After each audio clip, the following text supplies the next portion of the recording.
I celebrated thousands of masses here in this church with you over 12 years, and they're all big. Every mass is big. Why? Because of the Eucharist. Jesus Christ comes to visit us and feed us in His body and His blood. And besides that, so that's a given, but probably last Saturday night was the biggest night that I've ever had here at St. Joseph. The Archbishop came out and celebrated Mass, and then we had our auction. And it was an amazing night. I know a lot of you were here that came to the auction. And it was just a big night for me, I feel like, in our history of this church and what God's calling us to do. So I just wanted to notate that, and I'll give Thanksgivings later at the announcement time. But one thing I did want to explain before I got into the heart of the homily, and I hope it's distressing to you, Paul's letter to Timothy, and that those words that says, if we deny God, He will deny us. You know, and I hope that doesn't sit well with you. It's like, why would God, deny us? But the meaning there is simply that God honors our free will. And if we deny Him out of our life, He will honor that. He will not come into our life. And obviously God wants to be part and parcel of every ounce of our lives, every second of the day.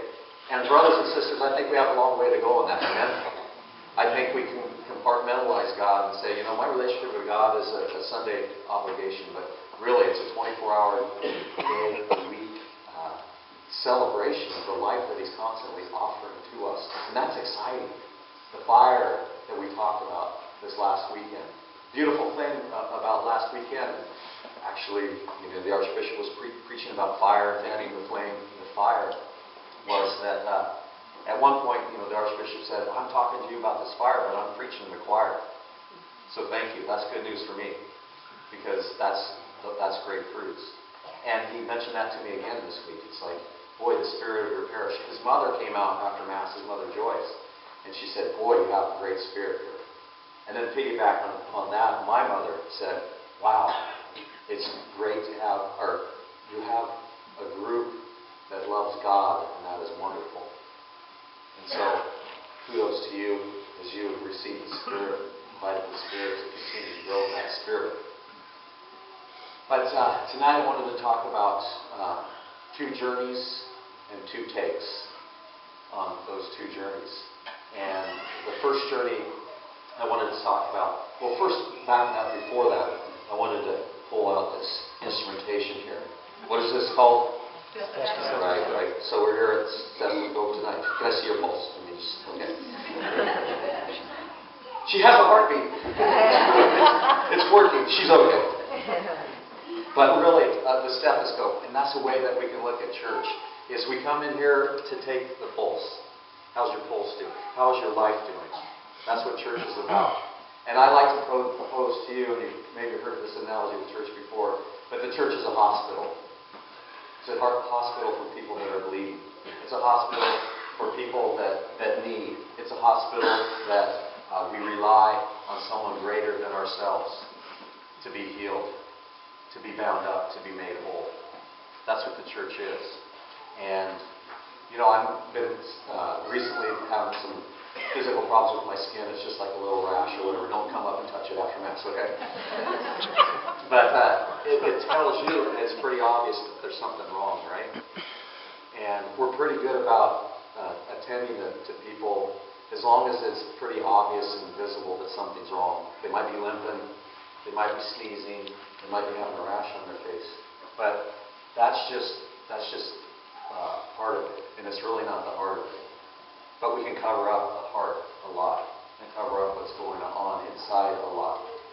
And we have our readings tonight about leprosy and those who suffered from that disease and that scourge. And I want to talk about the journey of that, especially with Naaman in our first reading. He was a military man, highly distinguished, looked up to, but he was also a Samaritan. And so he was cut off from the Jewish people. They were enmity with each other.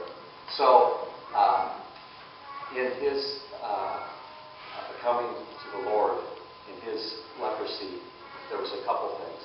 A Samaritan person would approach a Jewish person because they were enmity with each other.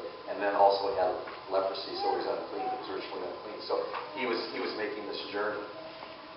So that's the journey of Naaman. But I want to go back or go forward in time to the journey of Jesus.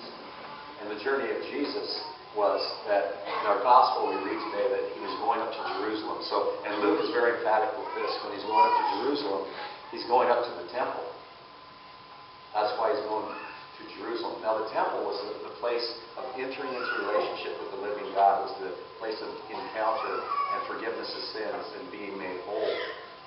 And so Jesus' journey to Jerusalem was he was saying, I'm going to go to the temple, but the temple is going to become me.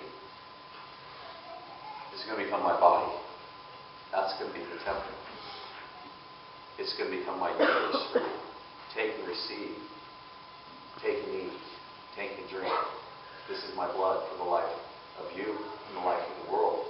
So he has this journey that Jesus is about and on going to Jerusalem. That really means I'm going to go and give my life for you. He's going to replace the temple, and the temple and the new place of worship is going to be on the cross where he dies for us.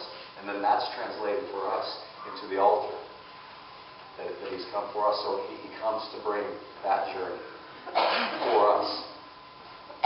So we who are post-Naaman and are post-Jesus, who's done this journey for us, we come here journey tonight with what might be our own leprosy. And we know that that can be a million things. And I pray, and I pray, and I pray more and more that we can take care of each other. That we would find out about each other. And just because we're smiling on the outside, that might not mean anything about the inside. That might not be the real leprosy of our own alienation, however we got there. And to think about how we can journey towards Christ in that and each other in that. To really care for one another. And that the spirit that we have here, the fire that can grow and grow as we enter into relationship. Because it will die if we never care to know and to heal the leprosy that's within us as we come here tonight. And who has leprosy? Everyone does. We all need that healing and that care. And then we take that journey to the Lord for him to heal us. And we understand that there's really only one journey, and that's the journey to Jesus and his wholeness. And, a lot of people have different takes on what life's about. A lot of people had a take on Naaman. They said, he doesn't belong. He's a Samaritan. And plus, he's a big sinner. He's obviously a big sinner because he's got leprosy. And that is a physical manifestation of the spirituality of your heart if you're a sinner. And we have that take a lot, don't we? Maybe on our own selves or on other people, where we can say, they don't belong, or they're not. They've got these two strikes against him. And Naaman had a double strike against him because he was a Samaritan, because he was ill. But as we take the journey to Jesus, we'll realize that there's only one take. And that's the take of Jesus. He wants to be in relationship with us.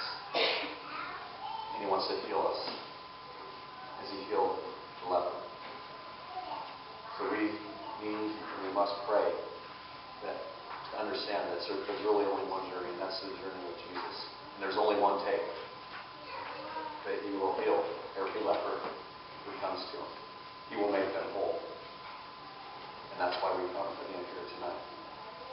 Jesus, make us whole. And help us all cooperate with you